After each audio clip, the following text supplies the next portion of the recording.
Thank you so much. Very good morning all of you. हाँ 50% एक एक छोड़ के बैठे हैं, उसके बाद भी एक्साइटमेंट ऐसे जैसे डबल डबल बैठे हों. Wonderful. So nice to see all of you after a long time. So सबसे बड़ी रुकावट आपकी सफलता में, हम सबकी सफलता में, हमारा खुद का माइंडसेट या माइंड ही होता है. You know why? Because human mind जो है वो unfortunately 90% of the time negative thought produce करता है. ओके चाहे वो कोई भी व्यक्ति क्यों ना हो. हमारा जो ब्रेन है वो सर्वाइवल के लिए डिज़ाइन किया गया है, वो सक्सेस के लिए डिज़ाइन नहीं किया नेचुरली. सो इसलिए 90% से ज़्यादा समय हम सबका जो ब्रेन है वो ऑटोमेटिकली नेगेटिव थॉट्स प्रोड्यूस करता रहता है. और ये आयरन यहीं ख़त्म नहीं हो जाती. 90% से ज़्यादा जो थॉट्स हैं वो रिपीटेटिव हैं, यानी बार बार रिपीट होते हैं. यानी एक बार अगर ख्याल आया नहीं हो रहा या मुश्किल है या कैसे होगा, तो वो एक बार आके नहीं चला जाता, वो बार बार आता रहता है. कैसे होगा, how and so many limitations and thinking. So सबसे बड़ी रुकावट जो है वो है हमारा खुद का, our own human mind. Now आज सबसे पहले हम क्या सीखेंगे? Today we will learn a technique. एक सिंपल ब्रीदिंग टेक्निक है बट बहुत पावरफुल ब्रीदिंग टेक्निक है. ये जो हमारा एरिया होता है बैक ऑफ द नेक, जहाँ से हमारा ब्रेन शुरू होता है, इसे ब्रेन स्टेम भी कहा जाता है. अगर आप ब्रेन का कभी डायग्राम देखें, मशरूम के तरीके से कुछ होता है. तो जैसे मशरूम की डंडी होती है, मशरूम स्टेम या flower stem, same way this area is called the brain stem. Now brain stem में अगर मैं आपको साइंस की भाषा में सिंपली समझाऊं, इस एरिया को बोलते हैं सेरिबेलम. भाई ये बायोलॉजी का लैंग्वेज है, क्लास 8th या 9th में पढ़ाया जाता है, आप सबने पढ़ा होगा, रिकॉल आप कर सकते हैं. सो इस एरिया को सेरिबेलम कहते हैं बायोलॉजी की लैंग्वेज में. नाउ सेरिबेलम एरिया में हमारे ब्रेन के मैक्सिमम न्यूरॉन्स स्थित होते हैं. 60 से 70% हमारे ब्रेन के जो न्यूरॉन्स हैं वो सेरिबेलम एरिया में हैं. सो अगर आप आइज क्लोज करके, स्पेशली अगर आप यहाँ ध्यान लगाएं और यहाँ से आप अपनी ब्रीदिंग को अगर पुश करें टॉप ऑफ द हेड पे, टॉप ऑफ द हेड जो एरिया है, in English it is called crown चक्र, संस्कृत में बोलते हैं सहस्त्रधार चक्र. ये हमारे बॉडी का स्पिरिचुअल पावर हाउस है. सो अगर हम इस तरीके से ब्रीथ करते हैं, इसके हमें ट्रिपल बेनिफिट्स होते हैं. फर्स्ट बेनिफिट क्या है? फिजिकल बेनिफिट की चलिए मैं बात करता हूँ. फिजिकली हमारी बॉडी में कोई भी एलिमेंट नहीं रह सकता. आप ऑटोमेटिकली आपके सेल्स जो हैं वो हेल्दी होना शुरू हो जाएंगे इफ़ यू अगर आप इस तरीके से थोड़ा ब्रीथ करने लगे. वन. सेकेंडली, मेंटल, आपका जो ब्रेन है वो नेगेटिव डाटा को प्रोसेस नहीं कर पाएगा. यानी कि आपका जो ब्रेन है जो नेगेटिव थॉट लगातार प्रोड्यूस करता रहता है, वो इस प्रोसेस को में फुल स्टॉप आ जाता है. सो आपका जो ब्रेन है वो उसके जो नेगेटिव थॉट्स हैं वो आने बंद हो जाएंगे, कंट्रोल होना शुरू हो जाएंगे. And third benefit is the spiritual benefit. आप अपने अंदर की स्पिरिचुअल पावर को एक्टिवेट कर पाएंगे विद दिस सिंपल टेक्निक. ये जो टेक्निक है मैंने सीखी 2 साल पहले with the help of my great Guru, spiritual गुरु. सो और ये जो टेक्निक है इससे पहले यूज़ करते थे बड़े बड़े योगी लोग, जैसे साईं बाबा जी हो गए, गुरु नानक देव हो गए, या अन्य कोई भी सिद्ध महात्मा लोग. अगर आप कभी भी किसी सिद्ध महात्मा की तस्वीर देखें जिसमें वो स्पेशली ध्यान में हैं, तो आप रिकॉल कर पाएंगे उनकी आपको आईज जो है ना, आंखें हैं, ऊपर की तरफ मिलेंगी. Okay, what they are doing, they are doing the same thing, they are focusing on top of the head. So this is how important it is. So it is a very simple technique but a very very powerful technique. Simple deep breathing के लिए आप जाएंगे, यानी लंबी गहरी सांस लेंगे. Go for deliberately go for long inhalation followed by long exhalation. So आज जो मैं आपसे बात करूंगा, हमारे जीवन के 3 स्तंभ हैं जिनके ऊपर हमारा जीवन टिका होता है, स्पिरिचुअल, मेंटल एंड फिजिकल. सो सबसे पहले मैं बात करूंगा हमारे स्पिरिचुअल स्तंभ की. नाउ स्पिरिचुअल का मतलब क्या है? Spiritual simply means your connectivity with God. हो सकता है आप में से कोई व्यक्ति हर रोज़ मंदिर जाते हो या मस्जिद जाते हो, लेकिन अगर आपको कनेक्शन फील नहीं होता then you are not spiritual. Simply fast रखने से nobody becomes spiritual. Spiritual actually means उस गॉड के साथ में आप उसको जिस भी रूप में देखते हैं, समझते हैं, मानते हैं, आपका जो कनेक्शन है that is spiritual, वो है आध्यात्मिक. ओके, नाउ आपको सिंपल सी एक चीज समझनी है. आप इस दुनिया में आए बिना किसी चॉइस के. अगर आपसे पूछा जाता आपकी मर्जी चलती तो आप जहाँ पैदा हुए शायद आप वहाँ पैदा नहीं होना चाहते, आप एक अपग्रेडेड जगह में जाना चाहते. You want to be born into a more richer family or a more resourceful family. लेकिन आपकी चॉइस नहीं थी। आप जहां पैदा हुए, आप कब पैदा हुए और आप कब इस दुनिया से जाओगे, ये भी आपकी चॉइस नहीं होगी। ओके अगर आपकी चॉइस चलने लगे तो शायद कोई जाना ही ना चाहे। Okay so it will you don't be born with your choice and you don't die with your choice. It is all God's will. But in between आप अपनी लाइफ को काफ़ी हद तक चेंज कर सकते हो if you learn simple few principles. सबसे पहले आपको एक सिंपल सी चीज़ समझनी है। जब तक आप अपने आप को अपने नाम से आइडेंटिफाई करते रहेंगे, आपकी परेशानी, आपकी प्रॉब्लम बरकरार रहने वाली है। You will be powerless and you will continue to be depressed and producing negative thoughts. आपको ये लाइफ किसने दी? गुड। नाउ आप अपने आप को बहुत बार कमज़ोर समझते हो, आप बहुत बार अपने आप को आपको डाउट होता है ये आप कर पाओगे या नहीं कर पाओगे। सो मेनी टाइम नेगेटिविटी आपको परेशान करती है, डाउट परेशान करते हैं, बहुत सारी चिंताएं आपको घेरे रहती है और बहुत सारी चिंताओं को लेकर के आप अपने जीवन को जीते हो। राइट नाउ आपने एप्पल का नाम सुना? क्या बनाती है? Laptop and mobile phone, simple. Okay now उनके प्रोडक्ट कैसे हैं? बहुत अच्छा है, एक्सीलेंट है, सभी लोग उसको लेना चाहते हैं। ठीक है, तो एप्पल जो है वो कैसे प्रोडक्ट बनाती है? बहुत अच्छे प्रोडक्ट बनाती है ना, इसलिए वो एक अच्छी कंपनी या ग्रेट कंपनी आप सिंपली बोल सकते हैं। सेम वे आपने सोनी का नाम सुना है? सोनी क्या बनाता है? Mainly television. Okay now Sony के टेलीविजन कैसे होते हैं? The best. सो अच्छी कंपनी अच्छा प्रोडक्ट बनाती है, यस और no? Great company great product बनाती है, यस और नो? सेम वे अपने आप से एक सवाल पूछूंगा, हु क्रिएटेड यू? आपको किसने क्रिएट किया? Okay who created the mother earth? Okay who created the sun, the moon, everything? किसने क्रिएट किया? सो सबसे बड़ा क्रिएटर कौन है? सबसे बड़ा मैन्युफैक्चरर कौन है? जब अच्छी कंपनी अच्छा प्रोडक्ट बनाती है, ग्रेट कंपनी ग्रेट प्रोडक्ट बनाती है, तो सबसे बड़ा जो बनाने वाला है, मैन्युफैक्चरर है, वो कौन है? गॉड। तो आप किसके प्रोडक्ट हो? तो इसका मतलब आप जो प्रोडक्ट हो वो खराब नहीं हो सकते। अंडरस्टैंड? ये आपको सबसे पहले ये समझना है। आप अंडर यूटिलाइज जरूर हो सकते हो और हो, बट आप खराब नहीं हो। इट इज लाइक जैसे एक फोन, एक latest phone, suppose iPhone 12 pro, ठीक है, उसको आप दे देते हैं किसी बुजुर्ग व्यक्ति को, किसी दादाजी को, जिनकी एज शायद 75 के आसपास है और वो टेक्नोलॉजी से ज़्यादा उनसे वाकिफ़ नहीं है। तो वो क्या करते हैं, आईफोन 12 प्रो आपने उनको दे दिया या किसी ने उनके क्लोज व्यक्ति ने उनको गिफ्ट कर दिया, बर्थडे गिफ्ट कर दिया, लेकिन वो क्या करते हैं, सिर्फ उस पर कॉल सुनते हैं, कॉल करते हैं, कॉल सुनते हैं, मैसेज ज़्यादा मैसेज कर लेते हैं, मैसेज सुन लेते हैं, इससे ज़्यादा वो कुछ नहीं करते, क्योंकि वो टेक्नोलॉजी से इक्विप्ड नहीं है। तो ना वो उस पर कैमरा यूज़ कर रहे हैं, ना व्हाट्सएप, ना फेसबुक, ना इंस्टा, कुछ भी नहीं, नथिंग, ना फ़ोन बैंकिंग एंड ना कोई भी अपना बाकी काम नहीं कर रहे हैं, आरोग्य सेतु वगैरह जो भी चीज़ें होती हैं वो कुछ भी यूज़ नहीं कर रहे। तो प्रॉब्लम किसकी है? फ़ोन की प्रॉब्लम है या उनकी प्रॉब्लम है? राइट, क्योंकि जितने फीचर्स हैं वो उसको इस्तेमाल नहीं कर रहे। सेम वे जब आपको गॉड ने क्रिएट किया, जो ग्रेटेस्ट मैन्युफैक्चरर है, जब अच्छी कंपनी अच्छा प्रोडक्ट बनाती है, ग्रेट कंपनी ग्रेट प्रोडक्ट बनाती है, तो ग्रेटेस्ट मैन्युफैक्चरर जो है वो खराब प्रोडक्ट कैसे बना सकता है? समझ में बात आई? तो आप में कोई खराबी नहीं है, आप में कोई कमी नहीं है, कमी है सिर्फ इस थॉट प्रोसेस में। इसको आप चेंज कर दो, you have everything in you, and आपके अंदर कोई कमी हो ही नहीं सकती।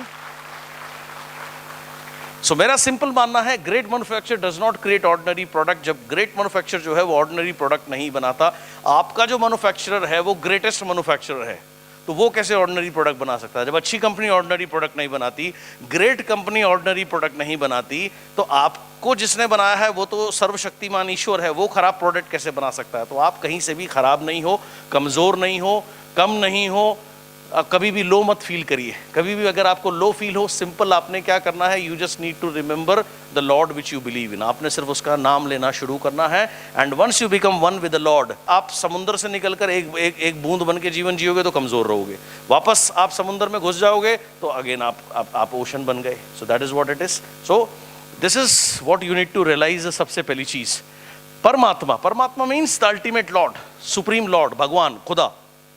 परमात्मा ने निर्माण किया हमारा जीवात्मा, हम सब लोग जीवात्मा है जो परमात्मा से कनेक्टेड है।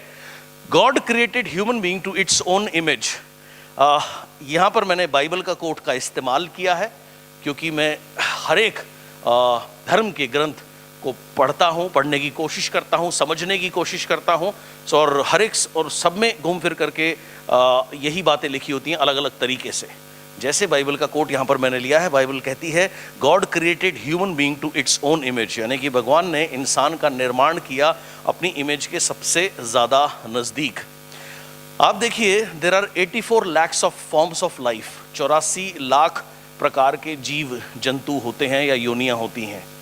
जैसे आप देखिए सी वर्ल्ड, समुद्र की एक अलग ही दुनिया है, उसमें लाखों प्रकार की मछलियाँ और जंतु रहते हैं। देन बात करते हैं पक्षी, हजारों प्रकार के पक्षी हैं, अलग अलग फॉर्म्स ऑफ लाइफ हैं। कीड़ों की अगर आप बात करें, इंसेक्ट्स की बात करें, there are lakhs of varieties of insects. So इस तरीके से 84 लाख फॉर्म्स ऑफ लाइफ हैं, जिनमें से सर्वप्रथम नंबर जो है वो इंसान का आता है। तो आप ऐसे समझो 84 लाख में से आपको टॉप की जगह दी गई ना, तो फिर how much the God loves you. Otherwise वो आपको कुत्ता बना सकता था या कोई भी रेंगने वाला कोई कीड़ा बना सकता था जहां आपका कोई अस्तित्व नहीं। Only you human being can think, आप सोच सकते हैं एंड कैन उसका नाम ले सकते हैं। None of the animals can remember the lord, they can not pray, they can not, वो उसको याद भी नहीं कर सकते, उनमें वो शक्ति नहीं है। सो 84 लाख में से जब आपको एक नंबर दिया है तो कुछ तो बात होगी आप में, कुछ तो यूनिकनेस होगी आप में। सो उस यूनिकनेस को आपने याद रखना है हर समय, how blessed you are. Taking it forward, कुछ और भी आपकी क्वालिटीज हैं कि only human being can laugh, कि सिर्फ इंसान के पास ही वो शक्ति है कि वो मुस्कुरा सकता है, वो हंस सकता है, और बाकी ये कभी किसी और को नहीं दी। आपने कभी किसी भैंस को, घोड़े को, बकरी को हंसते हुए देखा? दे can not even smile, but you can smile, right. ये शक्ति सिर्फ आपके पास है। हाँ, हम इसका उपयोग जरूर कम करते हैं, ये बात और है। ओके, एंड स्माइल एक ऐसी चीज है, मेरा मानना है, जो जब आप स्माइल करते हैं तो ये हर इंसान की खूबसूरती को और ज्यादा बढ़ा देता है और एक ऑर्डिनरी व्यक्ति को भी खूबसूरत बना देता है। सबसे बड़ा गिफ्ट खुदा ने आपको दिया इंसान की जिंदगी दे करके। अब इस गिफ्ट को आप जितना ज्यादा चेरिश करेंगे, संभालेंगे या बेहतर बनाएंगे, उतना ज्यादा आप उस खुदा की शान बढ़ाएंगे या इज्जत बढ़ाएंगे। ऊपर वाले को थैंक यू बोलने का एकमात्र तरीका है, thank you to god is living a grand life, no other way. The only thing you can give, एकमात्र तरीका उस खुदा को शुक्रिया करने का यही है कि उसने आपको जीवन दिया और आपने उस जीवन को असाधारण बना दिया या ग्रैंड लाइफ बना दी। That is how you can say thank you to your Lord. That's the way, right? Now, what do I mean by grand life? Grand life means a life of no limitations, a life of success. जहां आप बहुत सफल हो, you have so many things, and आप inspire करते हो, बहुत से लोग आपको देखकर कहें मुझे आपके जैसा बनना है, that is grand life, right? ये एकमात्र तरीका है उस खुदा को शुक्रिया कहने का, और कोई तरीका नहीं है। सो अगर आप अपने ऊपर काम करते हैं अपने को बेहतर बनाने के लिए, उसका नाम लेते हुए, तो आप उसका काम कर रहे हैं। वो चाहता है, the god wants you to become successful, so that आप अन्य लोगों को हेल्प कर सको, आप अन्य लोगों को इंस्पायर कर सको, आप अन्य लोगों को गाइड कर सको।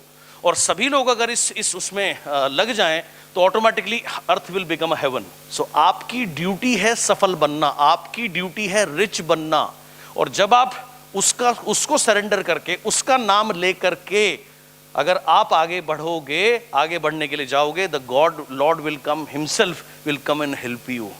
सो ये है, राइट। ये सोचना कि मेरे से नहीं होगा, मैं कमजोर हूं, मैं नहीं कर सकता, ये उसका सबसे बड़ा अपमान है। अपनी लाइफ को ग्रैंड लाइफ बनाना, that is the only way how you can say thank you to your lord. So अब आपके ऊपर है अपने लॉर्ड को ग्लोरी देना या ना देना। अंडरस्टैंड? टेकिंग इट फॉरवर्ड, दुनिया की जितनी भी मजहबी ग्रंथ हैं, किताब हैं, चाहे वो बाइबल हो, चाहे वो कुरान हो, चाहे वो गीता हो, चाहे वो गुरु ग्रंथ साहब हो, सबका निचोड़ है दो शब्द, सरेंडर एंड फेथ, समर्पण करना और विश्वास। इसी बात को अलग अलग तरीके से बताया गया है। यही बात यहां पे मैंने वहां से ली है, फेथ अलोन क्रिएट मिरेकल्स, यानी विश्वास ही अकेली वो चीज है जो मिरेकल यानी कि चमत्कार कर सकता है। मिरेकल कहां शुरू होते हैं? जहां साइंस खत्म होती है वहां मिरेकल शुरू होते हैं, जहां लॉजिक खत्म होता है वहां मिरेकल शुरू होते हैं। अंडरस्टैंड? एंड कभी भी किसी भी चीज को आप लॉजिकली नहीं देख सकते। अगर आज से 30 साल पहले किसी ने आपको कहा होता कि आने वाले समय में पानी बिकेगा, कोई मानता? कोई नहीं मानता। आज से 30 साल पहले कि पानी कैसे बिकेगा, पानी कौन खरीदेगा? अब तो आप देखो हवा खरीदने की नौबत आ गई है। क्यों? क्योंकि लॉजिक नहीं था। बट जहां लॉजिक खत्म होता है वहां मिरेकल शुरू होता है, वहां डिवाइन शुरू होता है। और मिरेकल जो है वो डिवाइन के हाथ में होता है हमेशा। आपको ये सिंपल सी चीज समझनी है। तो लाइफ में जो मिरेकल है ना, वो सिर्फ एक ही चीज कर सकती है, फेथ, विश्वास।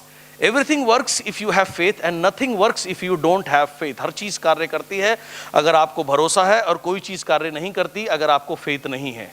And most important, it is your faith that makes your God work. ये आपका विश्वास ही है जो आपके खुदा को भी मजबूर करता है आप काम करने के लिए, या आउट ऑफ द वे भी कुछ चीजें देने के लिए। अगर आपको उस लॉर्ड के ऊपर भरोसा है तो जो चीज आपको नहीं मिलनी होगी वो भी आपको मिल जाएगी। इतना बड़ा उसका नाम है। Understand? It is your faith and nothing can stop you. Understand this thing. But अभी क्या है ना, हम लोग हर चीज में ना लॉजिक ढूंढते हैं, है ना? हमें हर चीज में लॉजिक चाहिए। ये कैसे हुआ, वो कैसे हुआ। जहां मैंने क्या कहा, जहां लॉजिक खत्म होता है वहां मिरेकल शुरू होता है। अगर 1.5 साल पहले आपको कोई कहता हो कि भैया ऐसा कुछ होने वाला है कि दुनिया बंद हो जाएगी, आप मानते? आप मुझे बताओ। आप कहते यार क्या बकवास कर रहा है, क्या लॉजिक है। बट हल्का सा वो, जरा सा वो अपना फॉर्म पावर जब उसको दिखानी होती है, वो जरा सी करवट लेता है, सब बिल्कुल राइट टाइम हो जाते हैं। जब लॉकडाउन था, सुपर पीक लॉकडाउन था, क्या राजा क्या भिखारी सब घर में बंद। अंडरस्टैंड? उस समय ना पैसा काम आ रहा था, कुछ भी काम नहीं आ रहा था। समझ आई बात आपको? So this is what happened. So where logic finish, that is where the miracle starts. And miracle जो है ये डिवाइन की डोमेन होते हैं। Divine only can do miracle. So you have to live your life in coordination. मैंने क्या कहा? Spiritual connectivity. रोज connectivity अगर आप बनाओगे, कनेक्टिविटी अगर आप फील करोगे, देन आप कुछ भी कर सकते हो। Then you become supreme and then you can achieve anything. So that's what, यही चीज यहाँ पे मैंने आपके लिए लिखी है। सारा घूम फिर करके खेल है फेथ का। Now always be thankful. बहुत इंपॉर्टेंट है हमेशा थैंकफुल फील करना, ग्रैटिट्यूड फील करना, कृतज्ञ फील करना। नाउ ग्रैटिट्यूड किस चीज के लिए? देखिए, हमारा जीवन जहां से शुरू होता है, जब हम सब लोग पैदा हुए तो उस दिन हॉस्पिटल में कोई डॉक्टर था जिसने ऑपरेट किया, जिसके थ्रू हमारी डिलीवरी हुई।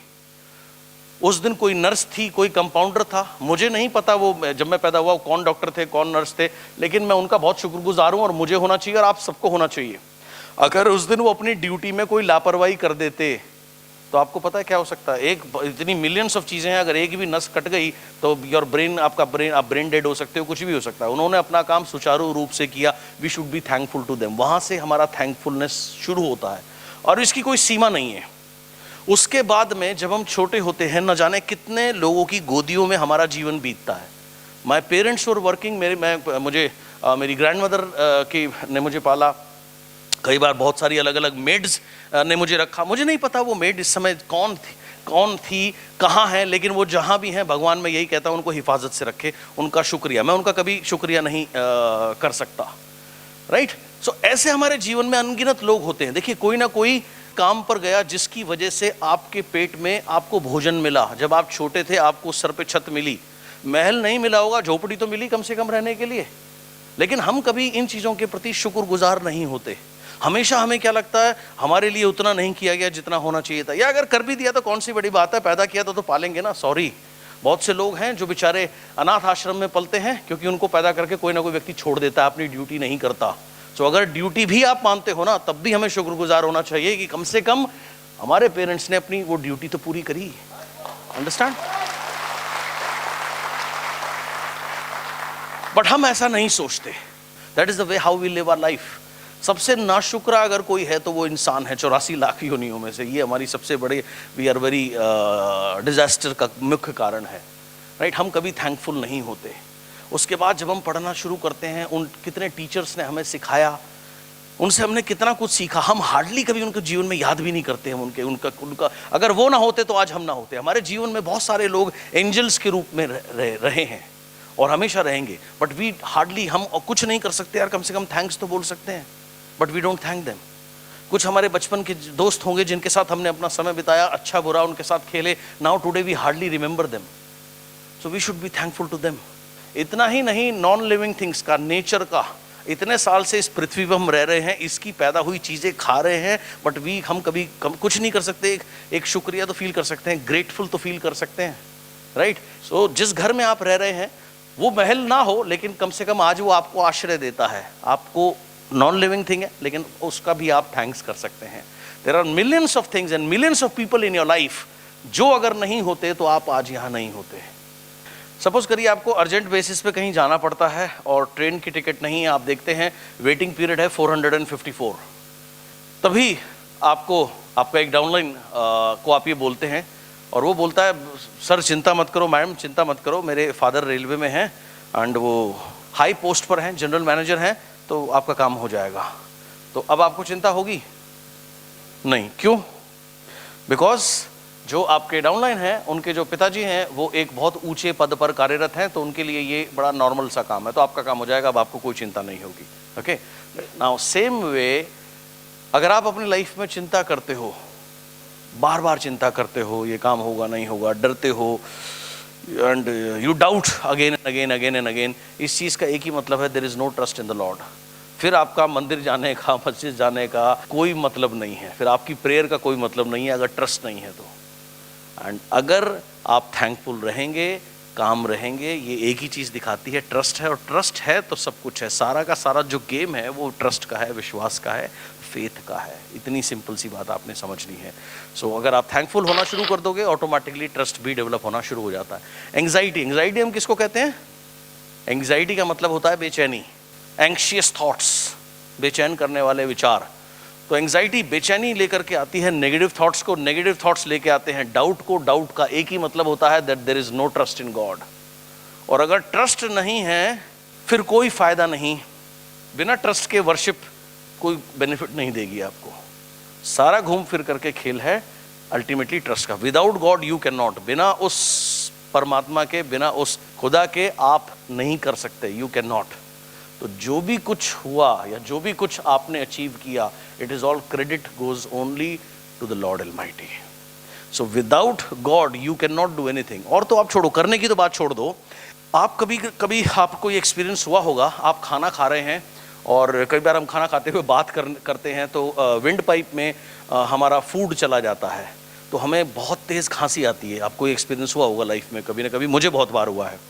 उस समय हमारी हालत कैसी होती है? हम आवाज़ नहीं आती, सांस आनी बंद हो जाती है, आंखें बाहर आने को शुरू हो जाती हैं, पानी निकलने लगता है आंखों से। जो हमारे आसपास कोई होते हैं वो, कोई हमारी पीठ रगड़ता है, कोई हमें पानी देता है और कहता है पी लो पी लो। लेकिन सच ये है कि उस समय इतनी भी हालत नहीं होती कि हम पानी को भी गल्प कर सके, पानी को भी पी सकें, है ना? This is what happens. So आप सोचो, उसकी मर्जी के बिना you can not even take one breath, आप एक सांस नहीं ले सकते। If you take one breath, that is also the blessings of the lord almighty. उसके बिना इट्स नॉट पॉसिबल। तो जब उसके बिना आदमी सांस नहीं ले सकता तो कुछ करना ना करने की तो कोई संभावना ही नहीं है। सबसे बड़ी गलतफहमी पता है क्या? मैंने ये किया, मैंने वो किया, मैंने ये किया, मैंने वो किया, और पूरा जीवन निकल जाता है मैं, व्हाट मैं। Nothing, it is all the lord's blessings. उसकी ब्लेसिंग्स के बिना कुछ भी करना तो दूर की बात है, आप सांस नहीं ले सकते, ये सत्य है कि नहीं? So that is what you need to understand. So without god you can not, उसके बिना आप कुछ नहीं कर सकते। एंड इसी का पार्ट 2 है, without you God will not, आपके बिना वो करेगा नहीं। अगर गॉड को किसी को कुछ देना होता है ना, तो वो एंजल्स के रूप में देता है, वो खुद तो नहीं आता। सो वो एंजल्स के थ्रू कोई भी चीज प्रोवाइड कराते हैं। भगवान के बिना आप कर नहीं सकते, और वो आपके बिना करेगा नहीं, उसे भी तो जरिए चाहिए, उसके मैसेंजर्स चाहिए। So you become that messenger. So what I mean to say, अगर आप ईमानदारी से अपना कर्म करोगे, सफल होगे, अन्य लोगों की हेल्प करोगे, that is what the God loves you. और ये हर मजहब में, हर ग्रंथ में ये बात लिखी गई है, अलग अलग तरीके से। नर सेवा नारायण सेवा बोलते हैं, है ना? दूसरे लोगों की हेल्प करना, ज़कात करना, कहने के तरीके अलग अलग हैं, मसला एक ही है, बात एक ही बताई जा रही है। और सबसे बड़ी सेवा क्या है?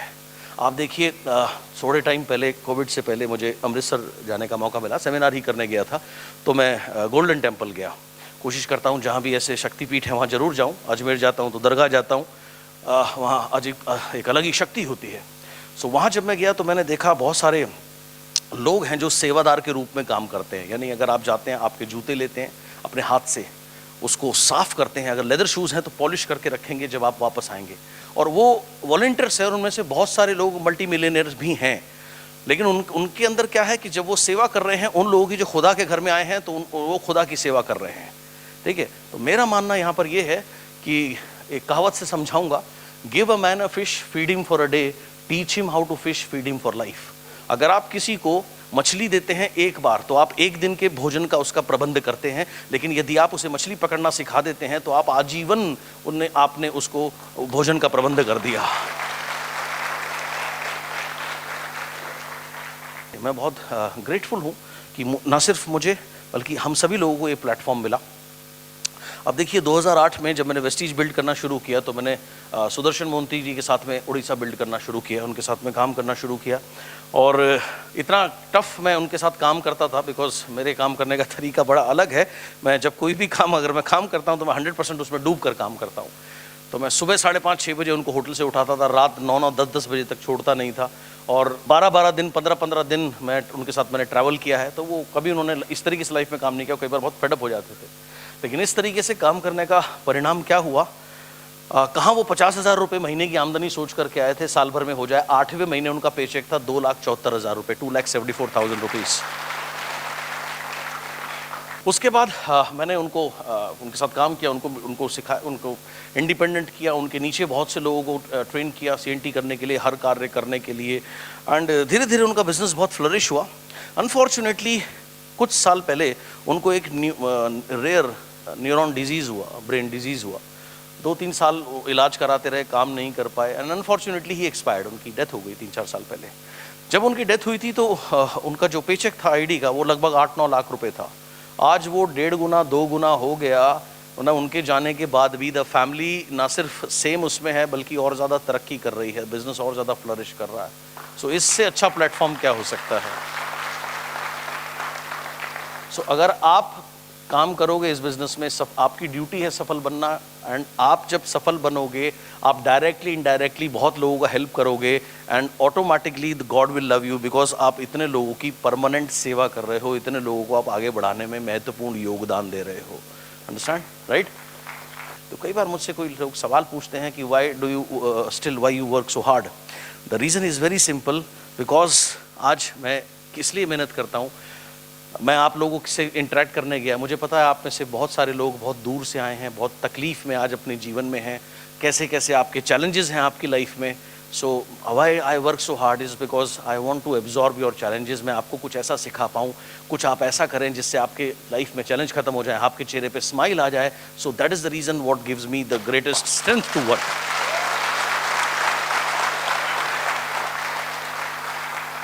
एंड आई बिलीव कि उसके बाद आप मेरे से मिलें तो आपका चेक बेहतर हो, आपका जीवन पहले से बहुत बेहतर हो चुका हो। So that is what gives me satisfaction. So मुझे ऐसा लगता है जब जब मैं ये काम कर रहा हूँ, मैं अपनी इबादत कर रहा हूँ।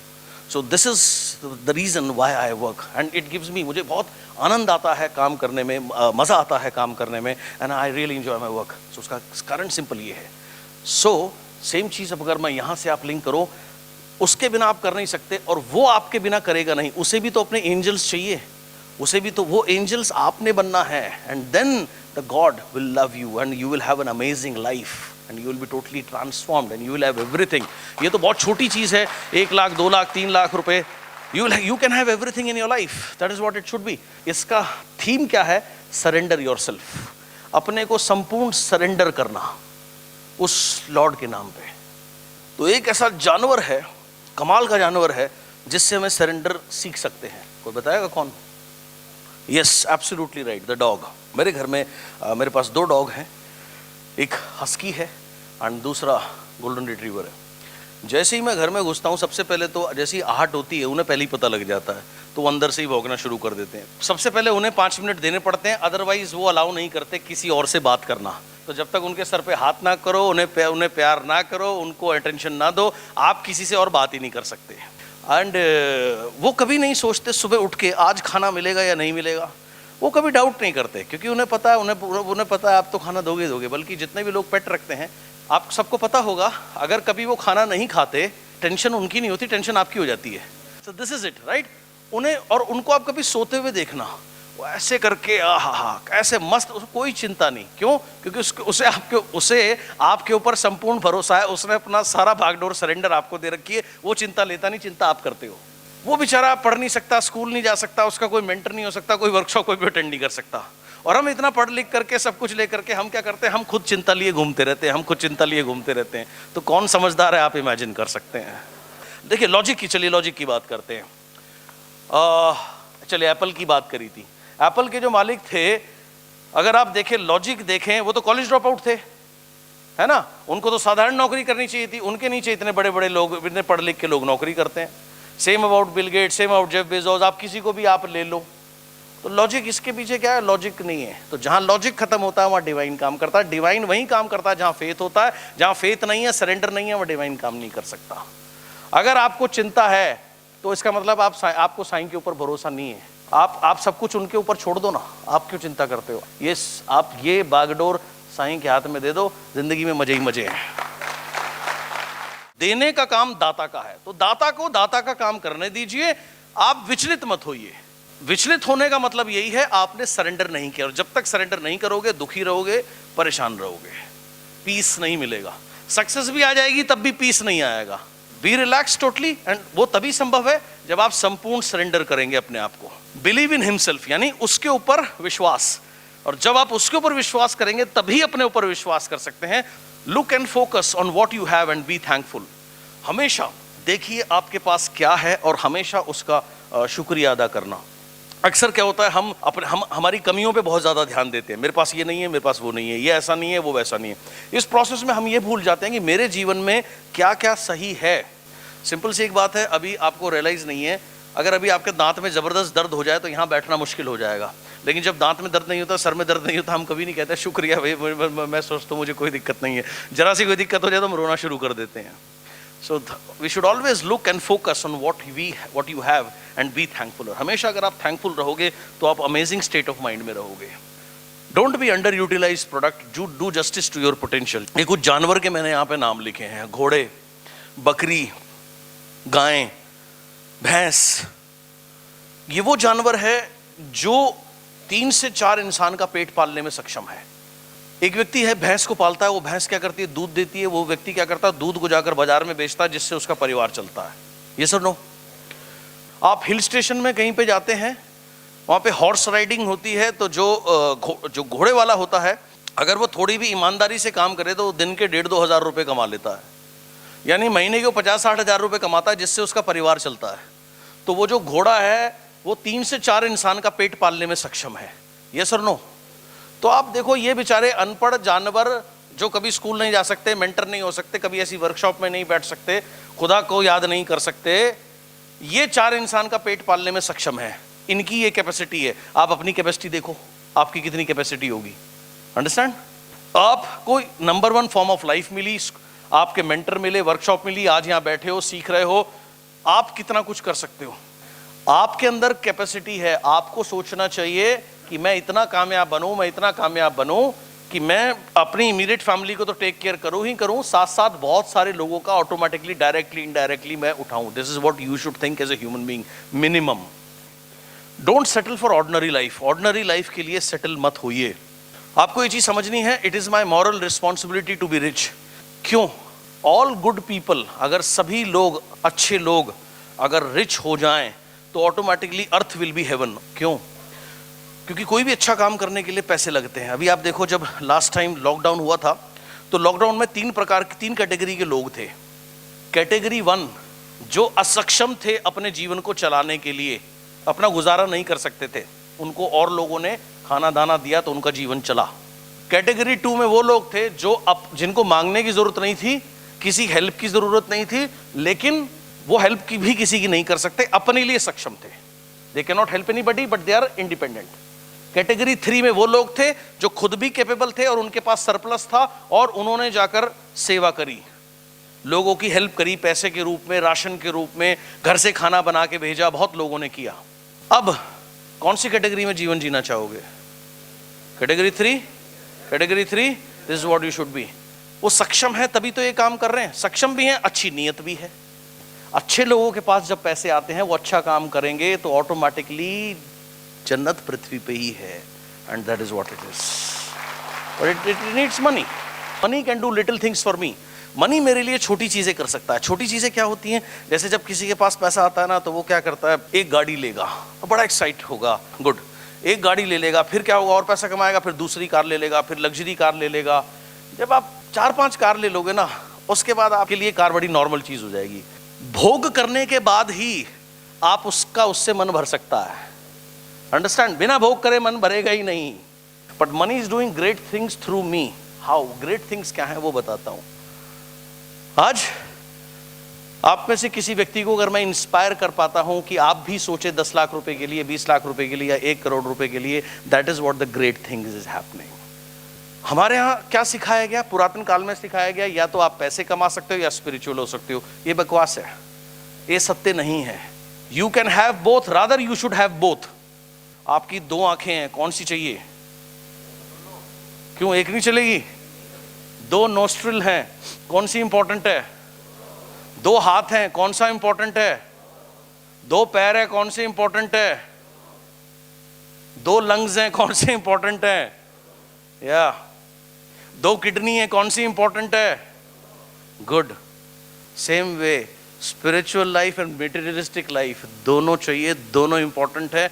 दोनों में से एक भी नहीं है तो लाइफ इनकम्प्लीट है।